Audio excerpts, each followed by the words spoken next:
여러분, 성경에는 하나님의 뜻을 깊고 오묘하게 드러낸 단어들이 있습니다. 그 중에서 가장 아름답고 우리에게 가장 복되고 또 가장 감동적인 단어를 꼽으라 하면 오늘 다윗이 1절, 3절, 7절에서 세 번에 걸쳐 말한 은총이라는 단어입니다. 은총이라는 단어는 히브리 말로 헤세드라고 하는데, 이 헤세드는 지금 번역한 것처럼 은총, 아니면 grace, 은혜, 또 mercy, 오늘 영어 성경에는 kindness, 인애, 긍휼, 이렇게 여러 가지로 해석됩니다. 이 헤세드라는 단어를 더 자세히 풀면 언약에 기초한 변함없는 사랑, 언약에 기초한 변함없는 사랑을 헤세드라고 말할 수 있습니다. 이는 단순한 감정이 아닌 계약관계 속에서의 신실함, 헌신, 그리고 구체적인 행동을 동반하는 깊고 지속적인 사랑을 뜻하며, 특히 하나님과 인간 사이의 언약적 사랑을 나타낼 때 자주 사용되곤 합니다. 성경에서 가장 아름답게 헤세드를 설명하는 것은 구약 성경에서는 룻기를 들 수 있습니다. 여러분, 룻은 비록 이방 여인이었지만 시어머니 나오미를 끝까지 사랑하고 따랐습니다. 나오미를 끝까지 봉양했습니다. 이방인이었음에도 불구하고 시어머니의 하나님을 자신의 하나님으로, 시어머니의 백성을 자기의 백성으로 믿고 의지했습니다. 그리고 보아스는 이러한 룻의 믿음과 사랑을 보고 하나님의 언약 백성답게 하나님의 말씀을 따라서 룻을 아내로 삼았습니다. 룻은 헤세드를 통해서 하나님의 백성이 되어서 시어머니를 섬겼고, 보아스는 헤세드를 통해서 하나님의 언약 백성으로 룻과 함께 구원의 계보를 이어갔습니다. 그리고 신약에서 보여주는 헤세드의 모습은 예수님께서 사마리아 수가성에서 사마리아 여인을 만나서 그 마을에 구원의 은총을 베푼 일입니다. 예수님은 피곤하고 지치셨습니다. 그래서 사마리아 수가성에 쉬고 계셨습니다. 그때 남편이 5이나 있었던 여인, 마을 사람들로부터 손가락질과 무시를 당하던 여인이 사람들의 눈을 피해서 대낮에 우물가에 찾아왔습니다. 그때 예수님께서는 그녀에게 구원의 길을 설명해 주셨습니다. 이것은 헤세드의 아름다운 모습입니다. 요한복음 4장에서는 이 헤세드라는 말이 한 번도 나오지 않지만 개보다 못한 취급을 받던 사마리아 여인에게 예수님께서 보여주신 친절, 사랑, 그리고 구원의 길을 보여주시는 그 예수님의 모습은 헤세드를 가지고 이 세상에 오신 예수님을 너무나 잘 보여주고 있습니다. 여러분, 다윗은 요나단에게 받은 사랑으로 인해서 사울 집안에 남아있는 가족들에게 은총을 베풀고자 했습니다. 그래서 무비보셋을 만나게 되었습니다. 그리고 다윗은 무비보셋에게 이렇게 말합니다. 7절 말씀입니다. 우리 함께 읽겠습니다. 시작. 내게 이르되 무서워하지 말라. 내가 반드시 내 아버지 요나단으로 말미암아 내게 은총을 베풀리라. 내가 내 할아버지 사울의 모든 밭을 다 내게 도로 주겠고 또 너는 항상 내 상에서 떡을 먹을지니라 하니. 아멘. 내가 반드시 내 아버지 요나단으로 말미암아 내게 은총을 베풀리라. 여러분, 이렇게 다윗이 사울의 집안에 은총을 베푸는 것은 요나단과의 약속, 요나단과의 우정과 사랑 때문이었습니다. 요나단의 아들 무비보셋이 훌륭해서 또 그가 다리를 절어서 불쌍해 보여서 은총을 베푼 게 아니었습니다. 그는 그의 언약 때문에 다윗이 은총을 베풀었고 사랑과 자비를 실천했고 그 언약 때문에 다윗의 사울의 후손을 찾았고 그래서 그 언약 때문에 두 달을 절고 있던 무비보셋을 찾아 자신의 식탁을 오픈하고 그를 초대해서 왕자처럼 대해 주었습니다. 그리고 사울의 모든 재산을 그에게 주었습니다. 여러분, 다윗은 어떤 사람이었습니까? 성경 전체에서 유일하게 하나님의 마음에 합한 사람이었습니다. 이 사무엘하 9장이 그가 왜 하나님의 마음에 합했는지를 너무나 잘 보여주는 말씀입니다. 자신을 원수했던 사울의 손자에게 그의 모든 재산을 다 주고 용서하고 사랑하고 그리고 왕의 식탁에 초대한 이것을 하나님의 마음에 합한 자임을 보여주고 있는 것입니다. 사랑하는 여러분, 하나님께서 우리를 향한 햇살도 마찬가지입니다. 하나님이 우리에게 구원의 은총을 베풀어 주실 때 우리의 됨됨이를 보고 우리를 선택하신 것이 아닙니다. 야, 이 사람은 안 되겠다. 그냥 구제불능이다. 이 사람이 교회에 오면 다른 사람을 해칠 것 같으니까 아예 그냥 구원을 생각도 말자. 이 친구는 인간성이 너무 좋은데 너무 싹싹하고 누구에게나 친절하고 인사성도 밝고 이 친구가 교회에 오면 너무 좋겠는데 그렇게 하나님이 선택하신 것이 아닙니다. 만약 그런 기준으로 우리를 선택했다면 이 자리에 그런 기준이 맞는 사람은 한 명도 없습니다. 우리가 무비보셋처럼 이 왕의 식탁에 앉게 된 이유는 우리가 왕자가 될 만한 자격이 있어서 앉아있는 것이 아닙니다. 오직 하나님의 영원하시고 측량할 수 없는 사랑 때문에 이 자리에 앉아있는 것입니다. 아들 예수께서 십자가에서 우리의 모든 죄악을 대신 지시고 죽으셨기 때문에 하나님께서 아들 예수님과의 언약을 기억하시고 우리를 긍휼히 여기시고 불쌍히 여기셔서 우리를 왕의 식탁에 하나님 나라의 잔치에 참여하게 하는 것입니다. 솔직히 우리는 하나님을 알지 못하는 우리의 가족과 이웃보다 더 나아서 이 자리에 앉아있는 것이 아닙니다.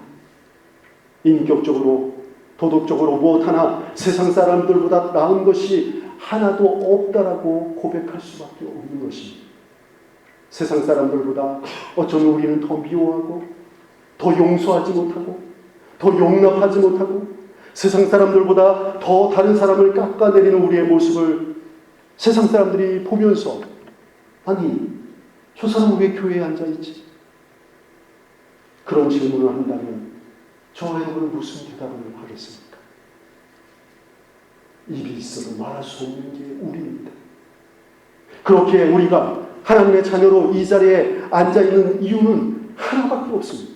하나님의 은혜, 하나님의 햇새들, 하나님의 은총, 하나님의 자비, 하나님의 영원한 언약 안에서 2000년 전 이루어진 그 십자가 보혈의 용서와 받아주심 때문에 우리가 이 자리에 있는 것입니다. 우리가 가진 그 어떤 것으로도 하나님의 은총을 받아 누릴 만한 조건이 아무것도 없습니다. 오직 전적인 은혜와 사랑뿐입니다. 이 놀라운 은총과 사랑을 받은 자가 바로 저와 여러분. 여러분, 지난 성탄절에 제가 헨리 나우엔을 소개한 적이 있습니다. 이분이 쓴 책 중에 탕자의 귀향이라는 책에서 이런 글을 남겼습니다. 아버지는 아들이 돌아오기 전까지 사랑을 미루지 않으신다. 아들은 집으로 돌아오기 훨씬 이전부터 이미 사랑받고 있었다. 성경도 동일하게 우리에게 하나님의 사랑이 얼마나 위대하고 아름다운지를 보여줍니다. 로마서 5장 6절에서 8절 말씀, 우리가 아직 연약할 때에 기약대로 그리스도께서 경건하지 않은 자를 위하여 죽으셨도다. 의인을 위하여 죽는 자가 쉽지 않고 선인을 위하여 용감히 죽는 자가 혹 있거니와 우리가 아직 죄인 되었을 때에 그리스도께서 우리를 위하여 죽으심으로 하나님께서 우리에 대한 자기의 사랑을 확증하십니다. 이처럼 우리는 이 헤세드의 사랑, 언약의 은총 때문에 우리가 하나님의 식탁에 앉은 하나님의 자녀가 되었습니다. 그리고 무비보셋은 다윗의 은총, 그의 아버지 요나단과의 우정과 사랑의 언약 때문에 다윗 왕의 식탁에 앉을 수 있었던 것입니다. 여기서 우리는 한 가지를 더 살펴볼 것이 있습니다. 보통 우리가 아이들에게 동화책을 들려주는 때에 마지막이 이렇게 끝납니다. 신데렐라나 백설공주 등 이 아이들이 읽는 동화책을 보면 신데렐라는 왕자와 결혼하여 오래오래 행복하게 살았습니다. 이게 모든 동화책의 결론입니다. 그렇다면 오늘 본문에 나오는 무비보셋의 이야기도 그렇게 마무리되어야 되지 않을까요? 무비보셋이 왕의 상에서 먹으며 왕자답게 오래오래 행복하게 살았습니다. 그런데 본문 마지막 절은 이렇게 마무리되고 있습니다. 무비보셋이 항상 왕의 상에서 먹음으로 예루살렘에 산다. 그는 두 발은 다 전도다. 무비보셋은 행복하게 다윗의 왕자처럼 살았다. 이렇게 끝내는 중입니다. 굳이 마지막 무비보셋의 모습을 그는 두 발을 다 절더라. 왜 이렇게 끝냈을까요? 여러분, 성경은 페리테어 동화책이 아닙니다. 우속 우화도 아니고 역사책도 아닙니다. 이 성경이라는 것은 하나님께서 우리 인생과 저와 여러분의 모습을 있는 그대로 보여주는 실제의 삶을 쓴 책이 이 성경책입니다. 하나님께서 때로는 감추고 싶은 우리 인생의 모습, 다른 사람이 알지 않았으면 좋겠다고 하는 모습을 여과 없이 그대로 드러낸 책이 이 성경책입니다. 여러분, 다윗을 한번 생각해 보시기 바랍니다. 성경에서 다윗하면 이스라엘의 가장 위대한 왕, 하나님의 마음에 합한 자, 이렇게 칭찬을 받는데, 그러면 성경이 다윗을 미화해서 포장해서 그렇게 써야 되지 않겠습니까? 그런데 다윗은 어떤 사람이었습니까? 부모에게, 형들에게 무시당한 목동이었습니다. 그리고 왕이 되기 전까지 사울에게 쫓겨서 어떨 때는 미친 척하고 침을 질질 흘리면서 도망다녔습니다. 밧세바를 범하고 밧세바의 남편을 살해했습니다. 아들의 반역 앞에서 신발도 신지 못한 채 도망쳐야 했습니다. 그 아들이 죽었을 때 그는 소리를 높여서 엉 울면서 부르짖었습니다. 무비보셋도 마찬가지입니다. 비록 다윗의 은총으로 왕의 식탁에 앉았으나 그는 여전히 두 다리를 저는 사람이었습니다. 성경은 그 외모를 숨기거나 감추지 않았습니다. 미워하지 않았습니다. 사랑하는 여러분, 진정 이 하나님의 한없는 은총 속 구원받은 하나님의 자녀가 되었습니까? 그것을 진정 믿음으로 받아들이고 나는 하나님의 자녀다, 그렇게 확신하고 있습니까? 우리는 지금 하나님 나라의 식탁에서 예수님과 함께 떡을 떼며 살아가고 있는 하나님의 성도임을 믿고 고백하고 있습니까? 그렇다면 여러분, 우리는 얼마나 복을 받은 사람들입니까? 어떻게 우리 같은 주인 하나님께서 자신의 자녀로 거두어주시는 은총을 우리에게 내려주실 수 있겠습니까? 은혜에는 답이 없습니다. 그럼에도 불구하고 우리는 여전히 다리를 저는 사람들입니다. 우리는 여전히 세상의 욕심, 하나님이 원하지 않는 미움, 하나님이 원하지 않는 원망과 상처와 불신 가운데 살아가는 사람들입니다. 하나님의 은총을 받아 누리면서도 다른 사람에 대해서는 인색하고 마음의 문을 전혀 열지 않습니다. 다른 사람의 말 한마디에 발끈하고 다른 사람의 험담하는 것을 아무렇지도 않게 여기며 살아갑니다. 다른 사람의 마음은 안중에도 없고 나만 편하게 신앙생활하면 그만이라고 생각하면서 예배를 다닙니다. 이게 우리의 모습입니다. 두 다리를 철면서 마치 예쁜 공주 치마로 가리면 보이지 않는 것처럼 나의 거짓된 모습을 숨기며 사는 자가 우리입니다. 우리는 때로 이런 자신의 모습을 보면서 괴로워하면서 교회를 나옵니다. 또 교회에 와서는 그런 모습을 보이는 사람들을 혐오하기도 합니다. 그러나 성경은 분명히 말합니다. 무비보셋이 비록 왕의 식탁에 초대받아 예루살렘에서 왕자처럼 살았으나 그는 여전히 두 다리를 저는 자라는 것을 보여주고 있습니다.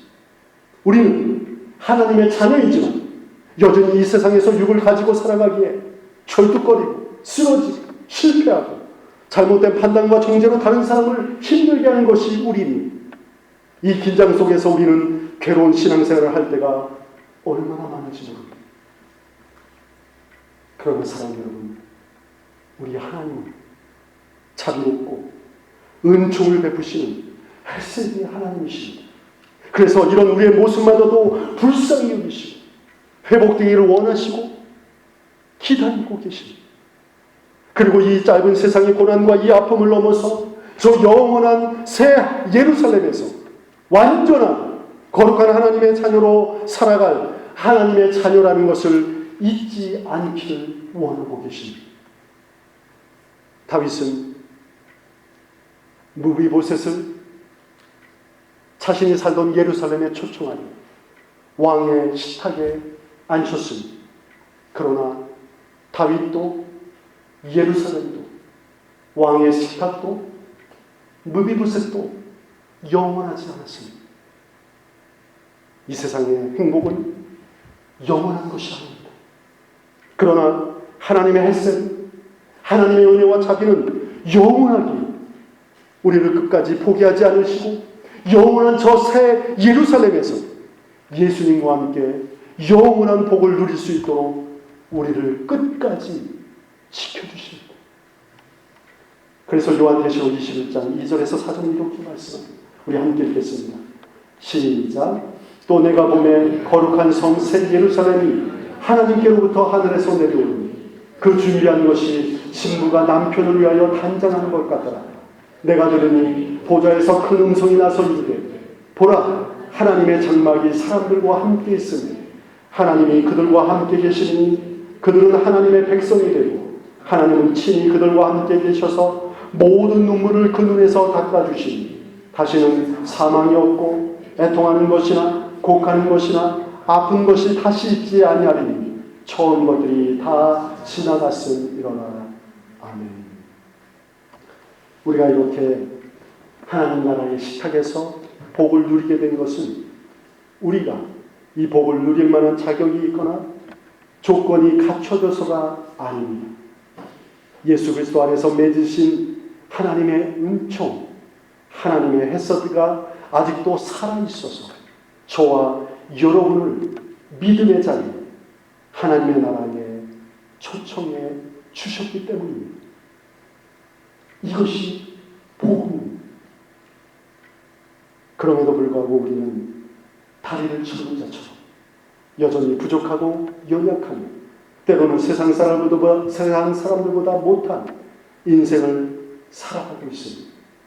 그러나 하나님의 은총을 입은 하나님의 자녀라는 이 변할 수 없는 사실을 믿음으로 굳게 붙드는 저와 여러분 되시기를 간절히 바라겠습니다. 그리고 영원한 새 예루살렘에서 어린 양의 신부가 되어서 거룩하고 복된 잔치를 누리는 그날까지 우리 구주 예수 그리스도의 십자가 은총만을 붙들고 살아가는 저와 여러분 되시기를 예수님의 이름으로 축원합니다.